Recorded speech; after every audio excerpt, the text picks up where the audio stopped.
Assalamualaikum warahmatullahi wabarakatuh.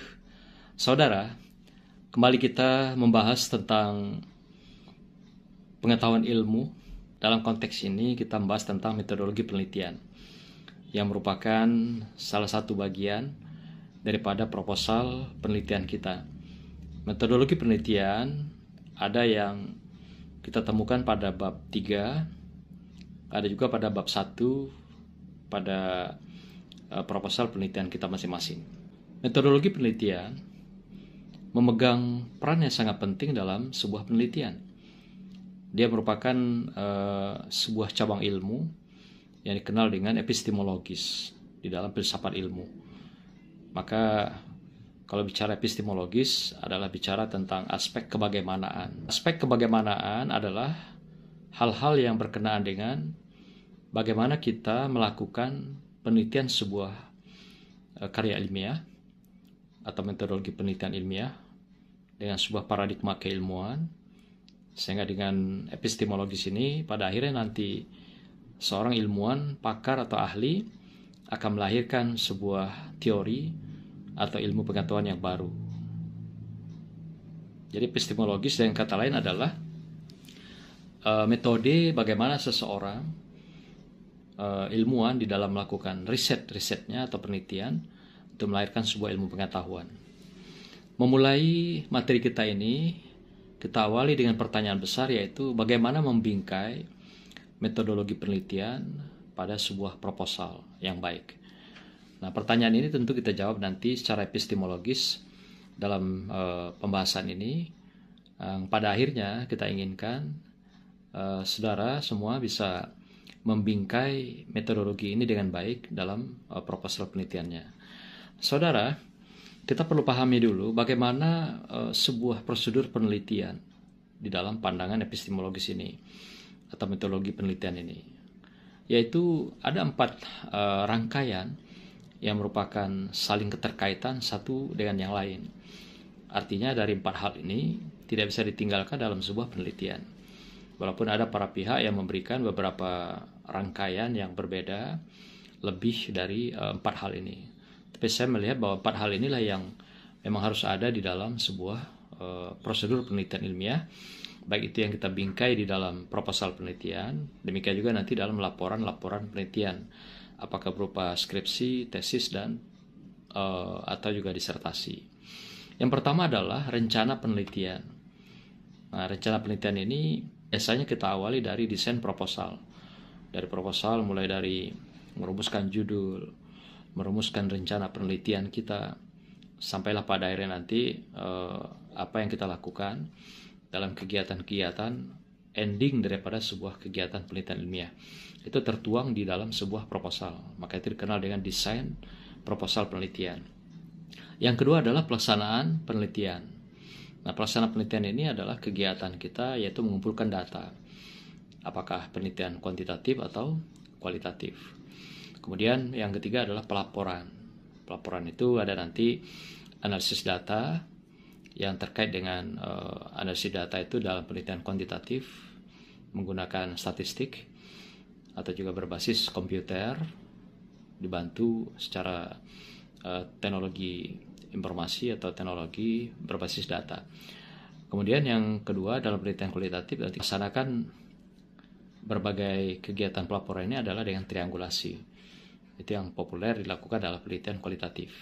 Ketiga adalah persiapan ujian-ujian kita atau juga dalam kegiatan publikasi. Ujian berarti boleh dalam artian ujian skripsi, tesis, dan atau disertasi. Kemudian karya-karya kita ini kita publikasikan juga secara terbuka di dunia penerbitan, apakah jurnal internasional atau juga yang dalam bentuk buku. Jadi disertasi atau tesis yang kita lahirkan itu bisa dibukukan, yang dikenal dengan bukunya monograf, yaitu merupakan produk atau hasil penelitian. Kalau dilihat dari persentase, saudara, 4 rangkaian ini, kegiatan yang pertama desain proposal itu menempati posisi 30%. Jadi kalau saudara sudah punya sebuah proposal dengan desain yang baik, itu sudah 30% pekerjaan penelitian kita sudah selesai. Kira-kira seperti itu, karena di awal kita sudah mempersiapkan segala sesuatunya, sampai pustaka pun sudah kita rancang sedemikian rupa untuk mendukung kegiatan-kegiatan kita yang dituangkan dalam proposal. Yang kedua adalah kegiatan atau pelaksana penelitian. Nah, itu menempati 40% dari rangkaian prosedur penelitian kita itu. Jadi ini agak besar porsinya, karena memang kita melakukan penelitian itu disinilah ruhnya begitu ya. Data-data yang kita kumpulkan di lapangan itu, baik penelitian kuantitatif ataupun kualitatif. Berikutnya pelaporan, itu menempati 20% dari data yang sudah kita kumpulkan atau data yang kita dapat peroleh dari penelitian kita lakukan. Terakhir ujian dan publikasi itu menempati 10% dari seluruh rangkaian prosedur yang kita lakukan. Sehingga dari total kegiatan prosedur penelitian ini itu mencakup 100%. Nah, inilah gambaran saudara, kalau dilihat dari persentase kegiatan, rangkaian kegiatan ini, dari mulai desain proposal di awal kita siapkan sampai di akhirnya kita menyelesaikan laporan kita dan sampai kita terbitkan dalam bentuk publikasi dan juga dalam kegiatan-kegiatan ujian. Jadi ada 4 hal ini yang kita perlu pahami di dalam prosedur penelitian dengan persentasenya, sehingga kita tahu setiap langkah yang kita lalui, pekerjaan-pekerjaan kegiatan penelitian kita lakukan itu ada tahapan-tahapan dan juga capaian. Jadi kalau kita baru selesai proposal kemudian terhenti tidak melakukan kegiatan-kegiatan lagi, berarti kita baru melakukan kegiatan riset itu 30%. Kalau sampai pada data tambah lagi 40%. Sampai pada hal-hal terkait pelaporan tambah lagi 20%. Dan terakhir sampai pada ujian dan publikasi itu menempati 10%. Sehingga total kegiatan kita lengkap 100%. Itulah gunanya kita memahami prosedur penelitian dalam setiap tahapan-tahapan itu agar kita bisa mengikuti dengan baik dan kita bisa memperbaiki di mana tingkat stagnan, kemunduran di dalam penelitian yang kita lakukan. Nah, di sanalah kita perbaiki, kita dorong, kita move on kembali agar jangan sampai kehilangan mood atau mooding kita di dalam proses kegiatan gerakan ilmiah ini. Karena bagaimanapun ya hati, kemudian juga semangat itu juga pasang surut. Maka itu kita di dalam pembelajaran, pendidikan itu yang kita perlu kita jaga adalah bagaimana mood ini selalu ready, atau dalam istilah lain itu selalu move on di dalam kegiatan proses pembelajaran. Inilah yang kita selalu harus pelihara dan kita jaga dan kita rawat dengan sebaik-baiknya. Jangan sampai mood ini jatuh kemudian juga hilang, karena membangunnya atau membangkitkan kembali agak berat ya, agak sulit karena menyangkut ini suasana hati dan psikologi seseorang. Saudara, berikutnya perlu kita pahami di dalam metodologi penelitian ini pada proposal penelitian, sistematika metodologi penelitian ini perlu kita pahami dengan baik. Ada 6 hal atau 6 langkah yang harus kita lakukan di dalam metodologi penelitian ini. Pertama adalah pendekatan penelitian. Nah, ini adalah merupakan bagian yang awal kita setting di bab 3 itu. Yang kedua adalah populasi dan sampel, itu dalam penelitian kuantitatif. Sedangkan kualitatif dikenal dengan situasi sosial dan juga subjek penelitian. Nah, ketiga adalah jenis data, keempat instrumen atau alat pengumpul data, kemudian kelima analisis data yang akan kita lakukan, baik kuantitatif maupun kualitatif. Kemudian terakhir adalah rencana penelitian atau rencana kegiatan penelitian yang kita lakukan selama 3 atau sampai 6 bulan dalam sebuah proses penelitian ilmiah. Nah, inilah yang nanti kita harus setting di dalam bab 3 kita atau di bagian metodologi penelitian. Jadi 6 hal ini sesuatu yang sangat substansial. Walaupun ada yang menambah lebih dari 6, ada 7, ada 8, itu bisa saja. Tapi prinsipnya 6 ini harus ada di dalam bagian metodologi penelitian. Soal mau menambah yang ada aspek-aspek lain, itu tinggal teknis kebutuhan masing-masing. Tapi 6 ini wajib ada dalam sebuah metodologi penelitian pada bab 3 proposal kita. Saudara, kita juga perlu pahami apa itu metodologi penelitian. Kita tahu bahwa metodologi penelitian itu kan adalah bagian daripada mata kuliah wajib ya, yang menjadi dukungan untuk kita menyelesaikan studi-studi kita di lembaga pendidikan tinggi. Apa yang dimaksud dengan metodologi penelitian? Metodologi penelitian itu adalah seperangkat ilmu pengetahuan tentang aktivitas penelitian yang kita lakukan dengan menggunakan prosedur ilmiah secara sistematis yang bertujuan mengulangi, menemukan, mengungkap, dan melahirkan ilmu pengetahuan. Nah, tentu saja penelitian kan dari kata dasarnya riset. Maka itu core utamanya adalah melakukan penelitian ulang, melakukan pengulangan terhadap penelitian yang pernah dilakukan oleh pakar yang sudah terdahulu. Maka itu dikatakan istilahnya metodologi riset sebenarnya, ri dan ser. Ri itu adalah pengulangan, ser itu adalah penemuan kembali terhadap apa yang sudah dilakukan oleh para pakar sebelumnya. Kemudian ilmu ini juga dikenal dengan ilmu tentang metode riset ilmiah. Istilah metodologi ini secara substansialnya, singkatnya begitu. Jadi ilmu tentang metode riset, inilah metodologi yang berbasis pada paradigma keilmuan atau juga paradigma penelitian ilmiah. Kemudian metode riset perlu juga kita pahami adalah cara-cara melakukan penelitian secara sistematis dengan menggunakan prosedur ilmiah untuk mengulangi, menemukan, mengungkap, dan melahirkan ilmu-ilmu pengetahuan yang baru dalam penelitian kita dengan menggunakan paradigma ilmiah atau paradigma keilmuan.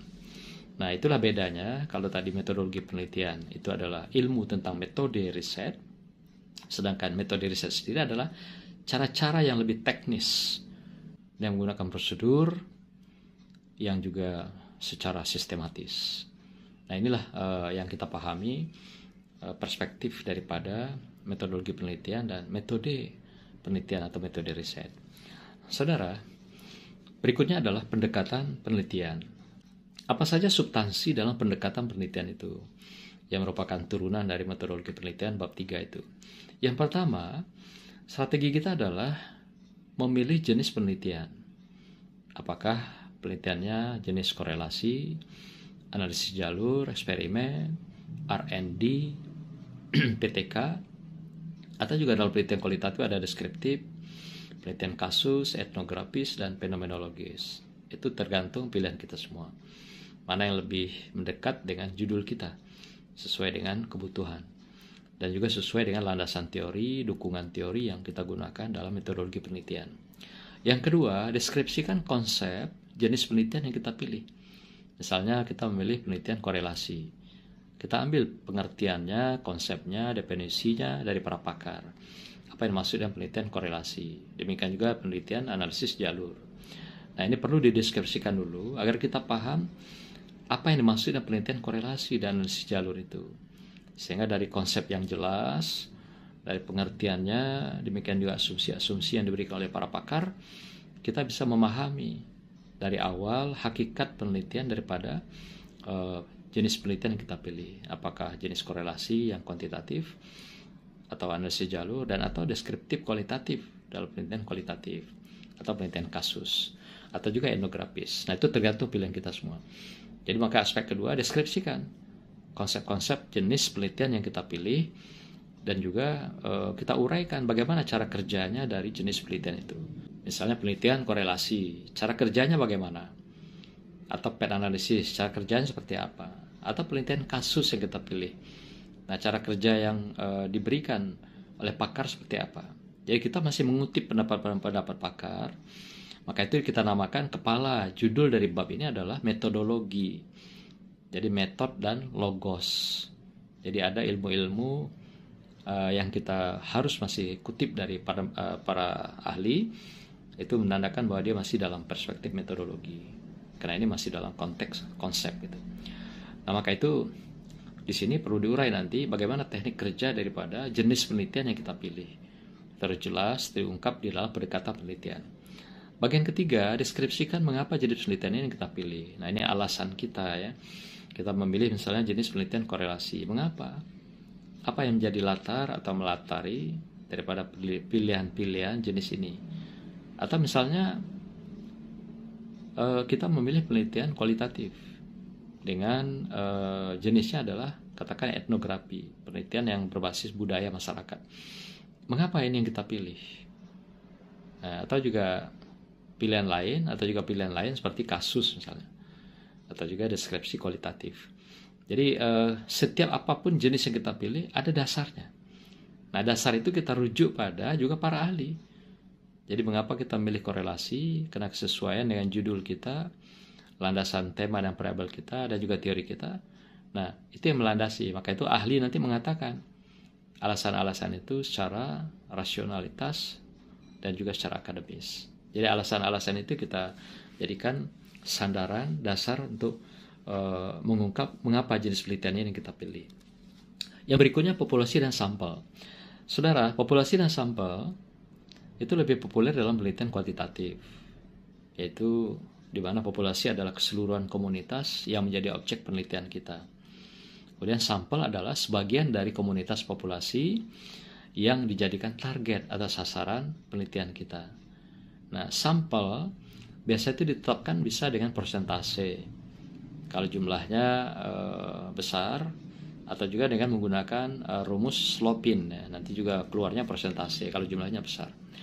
Atau juga kita menetapkan misalnya kalau dia di bawah jumlah populasi itu 200 orang, 200 ke bawah, maka banyak pakar yang sependapat bahwa itu dijadikan penelitian populasi. Artinya populasi itulah yang sekaligus menjadi sampel kita.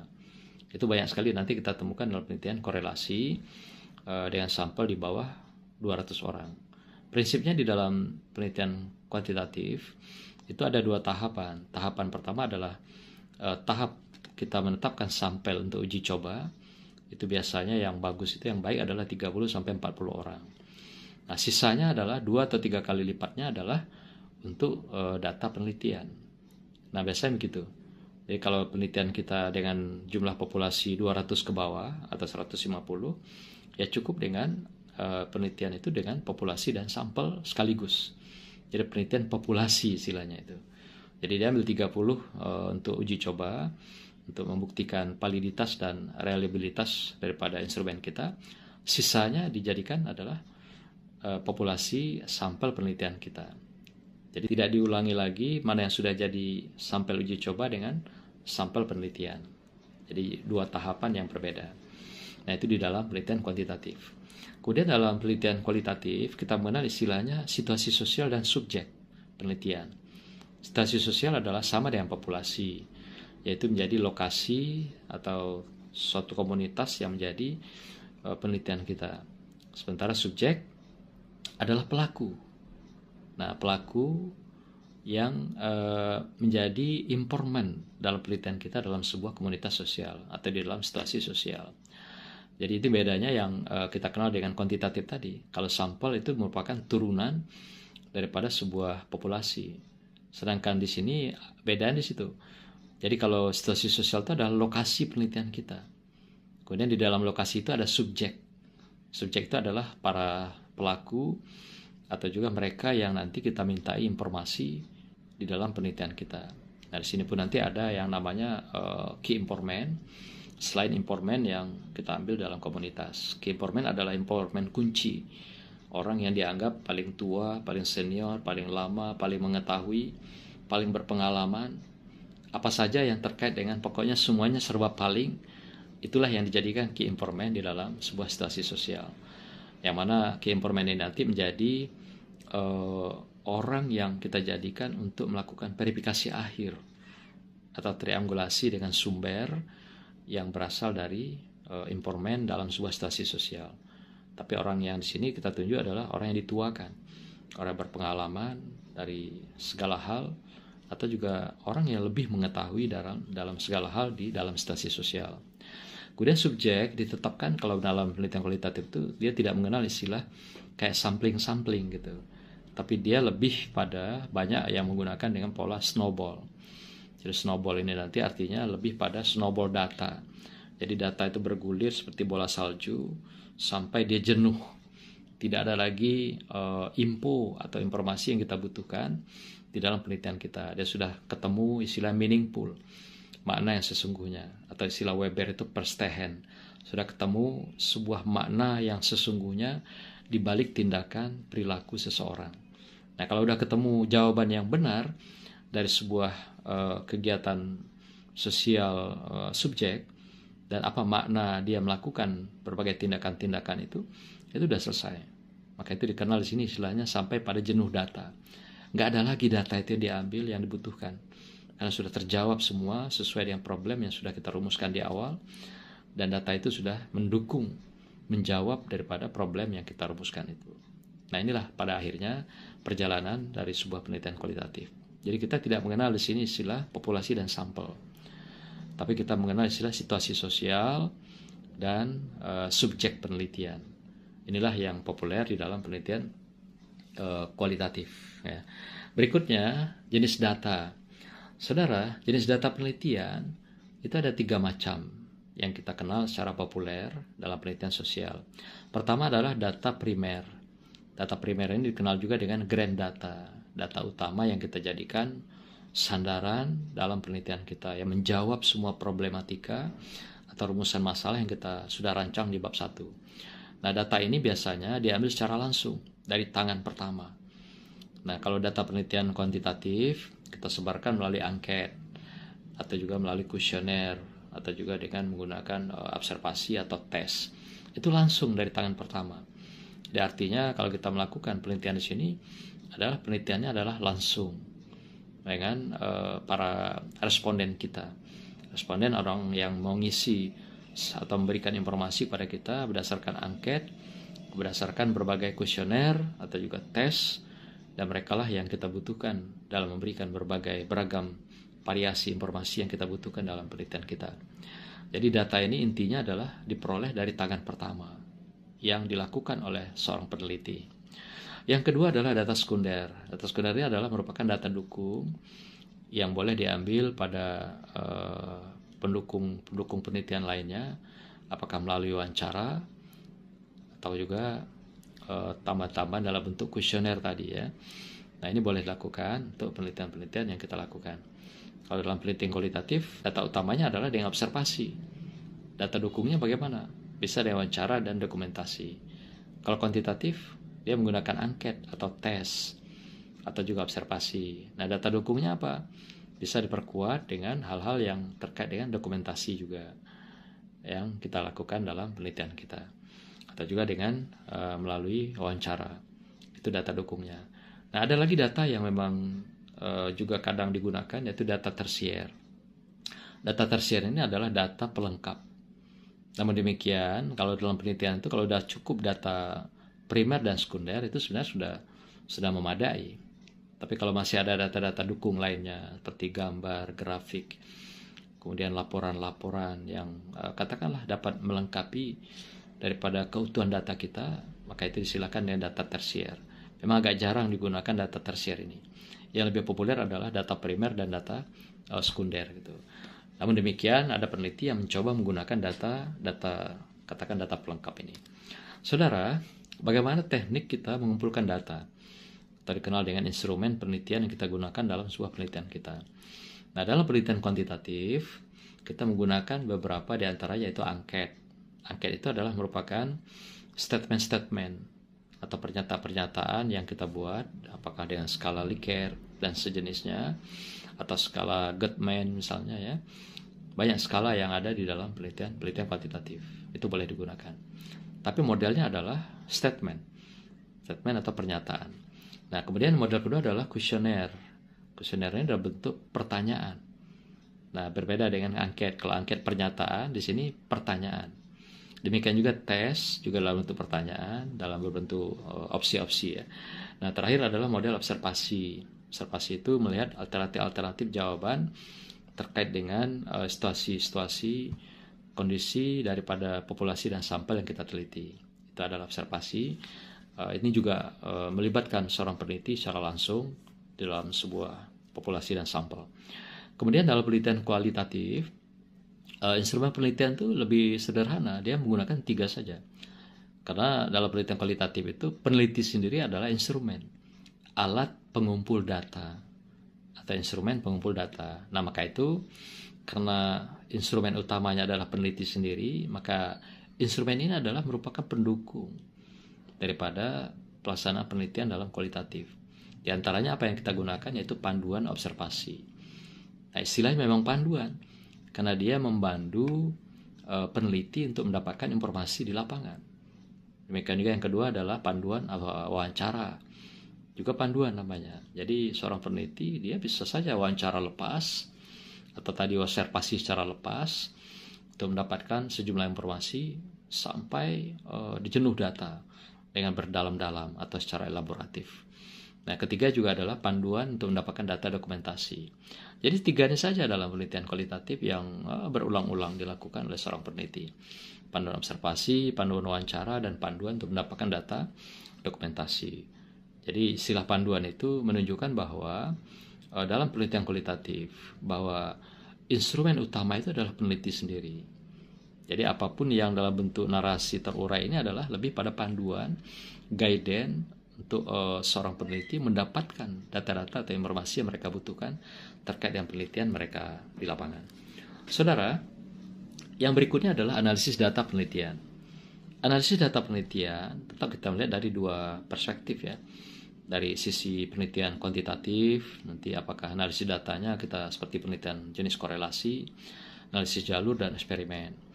Dalam penelitian kuantitatif ini, kita biasa menggunakan korelasi itu misalnya dengan produk momen misalnya.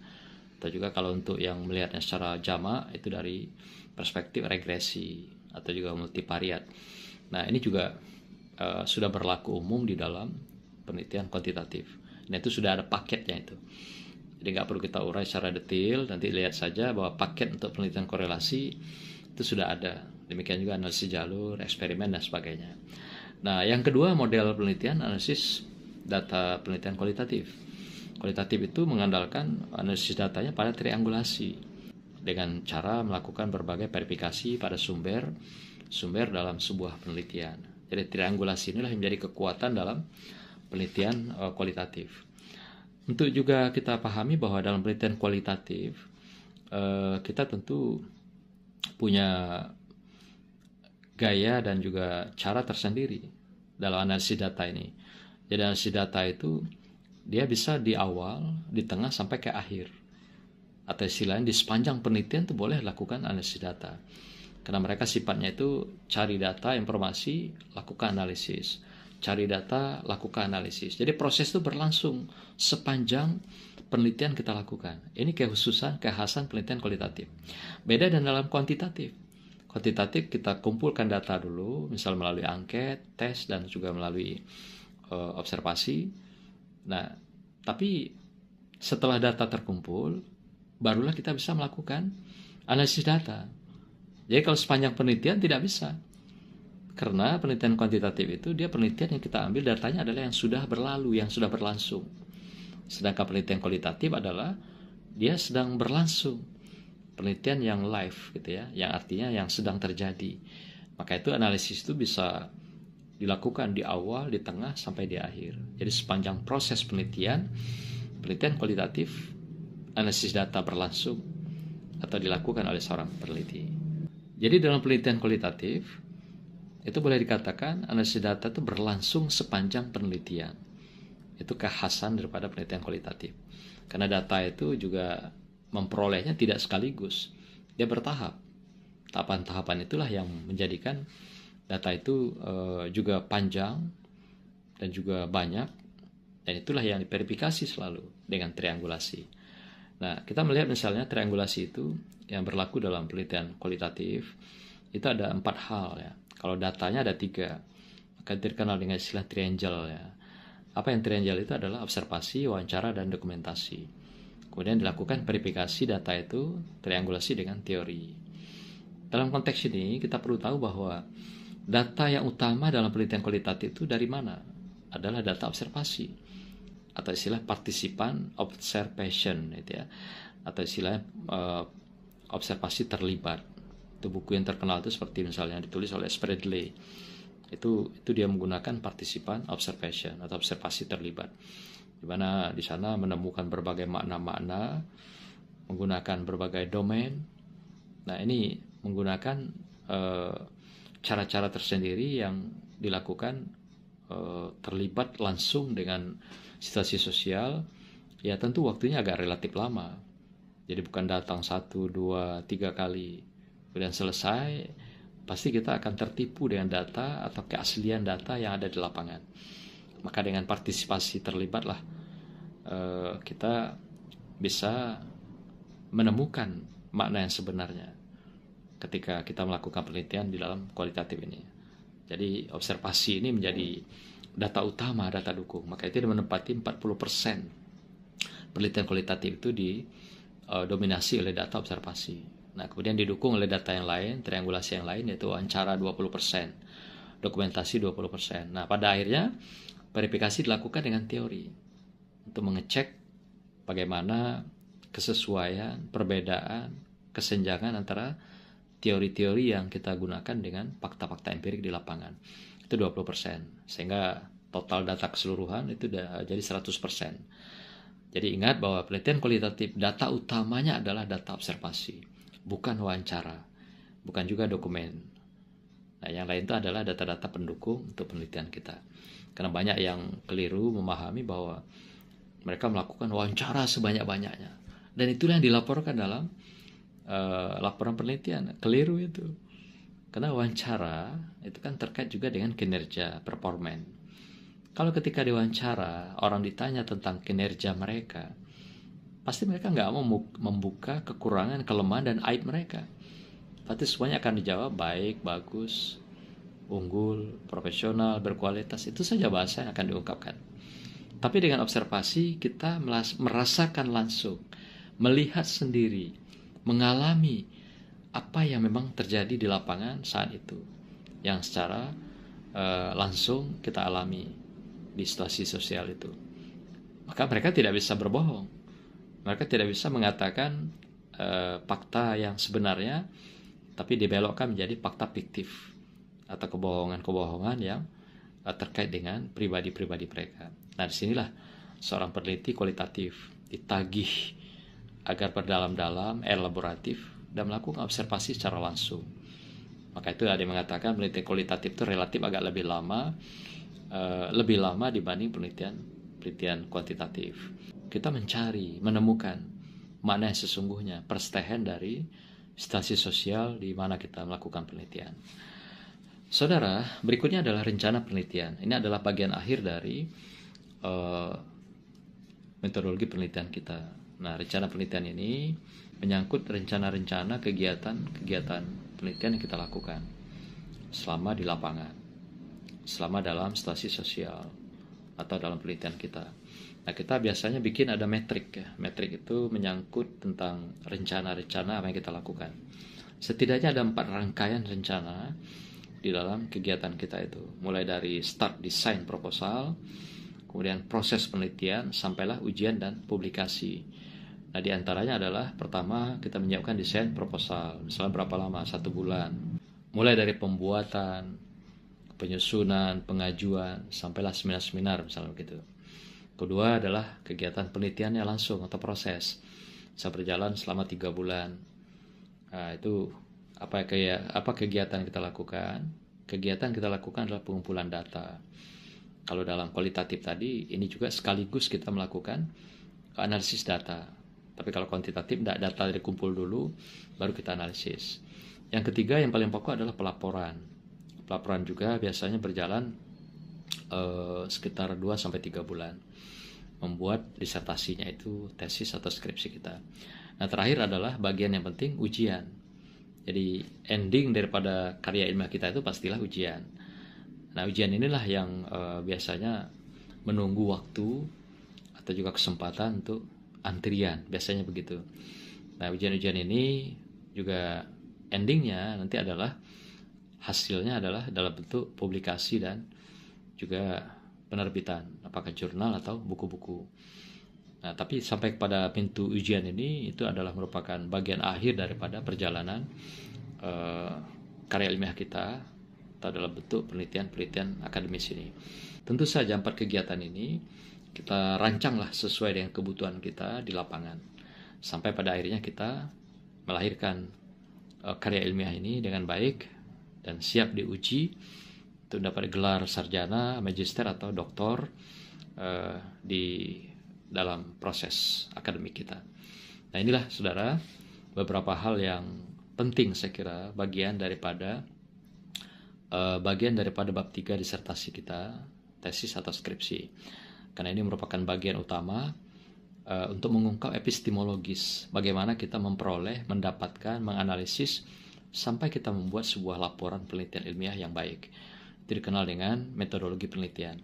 Kalau dalam filsafat ilmu dikenal dengan epistemologis, bagian kebagaimanaan daripada pengungkapan, penemuan, pengujian, atau juga menghasilkan ilmu pengetahuan baru dari penelitian-penelitian yang sudah kita lakukan. Semoga semua kita memperoleh sebuah perjalanan yang akademis dan ilmiah dan juga diberkati Allah SWT. Demikian, Assalamualaikum warahmatullahi wabarakatuh.